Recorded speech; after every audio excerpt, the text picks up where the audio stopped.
Looking to keep up with recruiting trends and headlines? You're in the right place. Welcome to Career Crossroads, the premier talent acquisition community. Online at www.cxr.works with your host, Chris Hoyt and Jerry Crispin. All right, this is Chris Hoyt with Career Crossroads. We just wrapped up one of our colloquy meetings for candidate experience, and it wasn't just about the candidate this year. It was also about the hiring manager. It was also about several other stakeholders that are involved in that process. But one of the pieces that continued to sort of float to the top of the conversation, that was top of mind for a couple of gentlemen that I have here now, was the candidate roadmap, the candidate journey. So why don't each of you introduce yourselves really quickly, and then tell us a little bit about who you are and the organization that you're with. I know you both, but I'm going to let you do it better, and then we'll jump right in. Sure. So Grant Clough with AARP. I'm Director of Talent Acquisition over there. Actually, the Director of everything else. So Tamika Jones is our Director of Recruiting, and I kind of manage the programs and the tools and operations of kind of everything else. I like the Director of everything else. Yeah. The DOE. The DOE. You are the DOE. Director of GSD, I think. You're the original OG DOE. All right.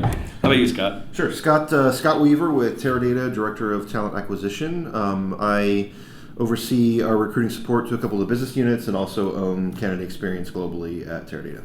Good stuff. And you guys have each been in your respective locations or roles how long? Scott? About a little over a year and a half. Okay, Grant? My role has expanded over the time I've been there, but I've been at AARP for 3 years, and I took on the programmatic recruiting probably about 18 months ago. Got it.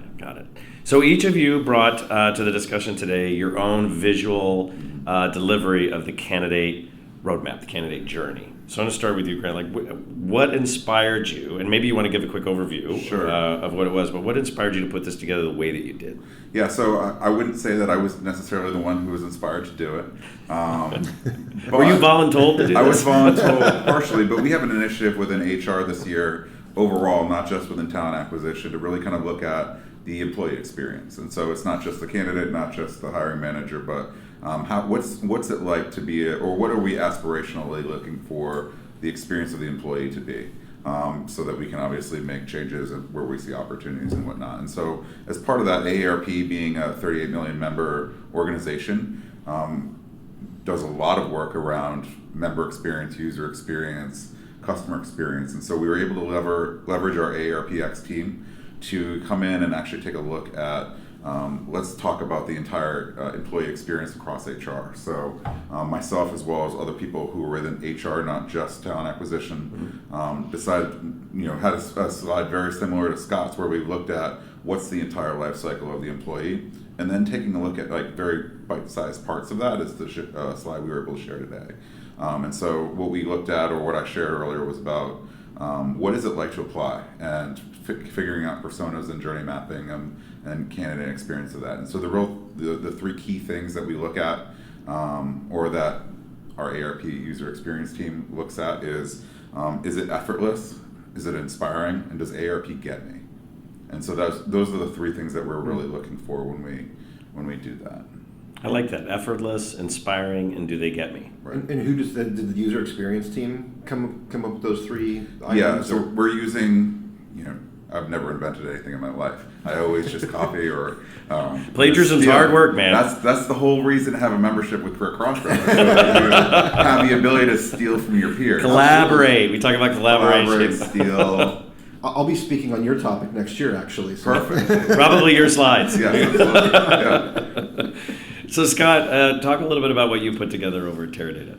Sure. So where we got to the point where we got to candidate mapping, actually, at least for me, started a good 5-6 years ago.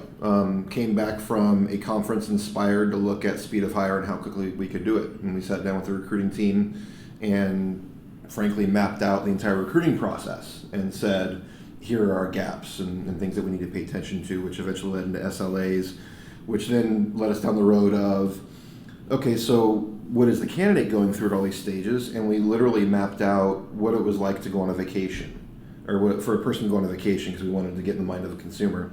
And so we said, here's the steps on going on a vacation, and here are the correlating aspects for the candidate or for applying to a job. With the premise being, going on a vacation is exciting and fun, but the planning of it is frankly terrible. And getting a new job or starting a new company is exciting and fun, but the process in getting a new job is frankly terrible, right?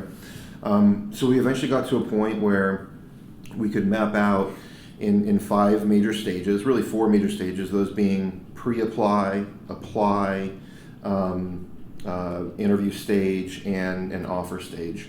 And then we included an additional stage called applicant flow because we wanted to measure how we were moving candidates from a systematic perspective through all those different phases. So within each phase, we then looked at each of the touch points within the phase. So pre-apply, a candidate doesn't know anything about you, to learning about you, how they're learning about you, who they're talking to, where they're going to learn, things like that, into the interview phase, or to the apply phase, where what is their experience like to apply to a job, and just really putting yourself in the candidate's shoes of what are they going through, how do we meet them at that moment, and then how do we implement something that is hopefully scalable to do that. And so when you've sort of propped this up, right, who are you rolling this back to? Who are you sharing it with, and what do you do with it? Wow. So initially, it was probably a much bigger initially, right? And then when we did it, this is probably the 3rd iteration of doing it now at Teradata, and it's more of, we're not trying to reinvent the wheel. It's going and mapping out the candidate journey can be extremely complicated if you want it to be, or you can get into a room of diverse people and just discuss and brainstorm about where the candidates are and what you want to do. And that leads you down the path of, okay, we really need to take a look at our apply. And Grant and I were talking that once you've said, oh, we really need to take a closer look at this critical moment, then you move to what Grant has done very, very well at AARP, and that is actually watching somebody go through that process so you can get a real live look at what they're doing. Yeah, I think I noticed, I feel like the work that you both did separately complements the others very well. Absolutely. We So should have done together, but we don't have the whole picture. So maybe it's not about taking the others' work, you just mash them up together. That's right. Now, are you guys rolling? I love the persona work, Right. And that you tied those to the pieces there as far as the employee and the candidate rolling through it. I mean, what's the next step for your candidate journey at AARP? Yeah, so it's again, it's an employee experience, right? So we're trying to look holistically Right. at it, not just getting them to the altar and making the decision, but how do we keep them married for a while, and how do we offboard them nicely when they're ready to offboard? But I think the next step really is kind of taking a look at breaking down that employee experience for the whole thing. And really the key is, we work in it so much every single day that for me, I know how easily to apply for an AARP job. I mean, I can do it in a minute and a half, right? Very, very simple, but really it's eye-opening, even though it shouldn't be surprising when you say to somebody, here, apply for a job in our office, a marketing job. And they're like, here's your smartphone, go ahead and do it. And they're like, okay, right. They don't know what to do. Right, they don't know what to do. So, I think that kind of really coming back to those moments that matter, those decision points, those are really are kind of those places where you can kind of make incremental change along the way.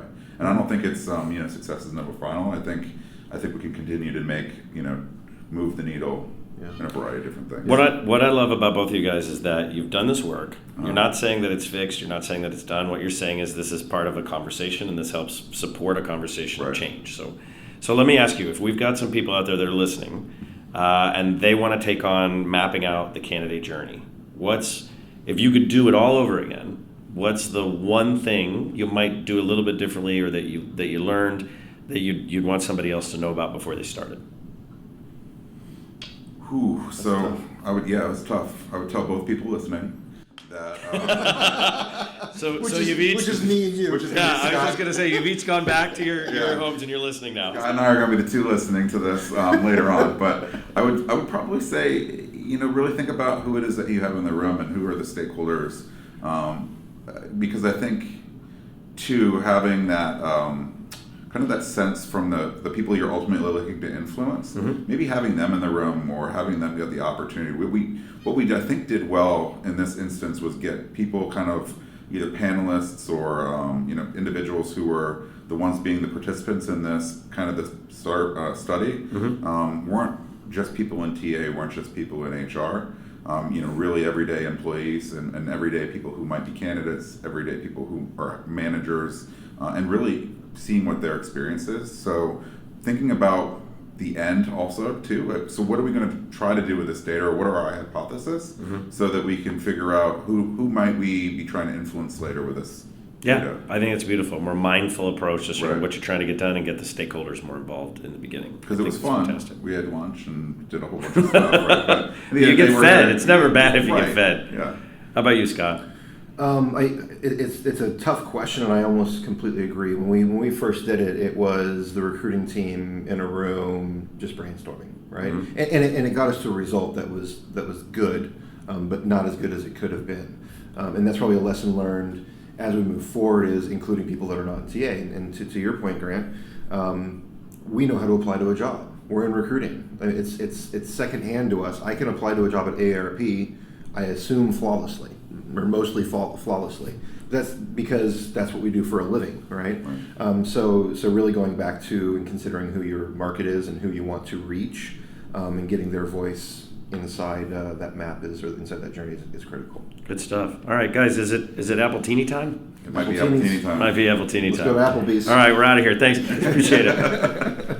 Thanks so much for listening to this episode of Career Crossroads. If you enjoyed today's episode, please leave a review and subscribe. And for more great content and to stay up to date, visit www.cxr.works, facebook.com and twitter.com/careerxroads. We'll catch you next time.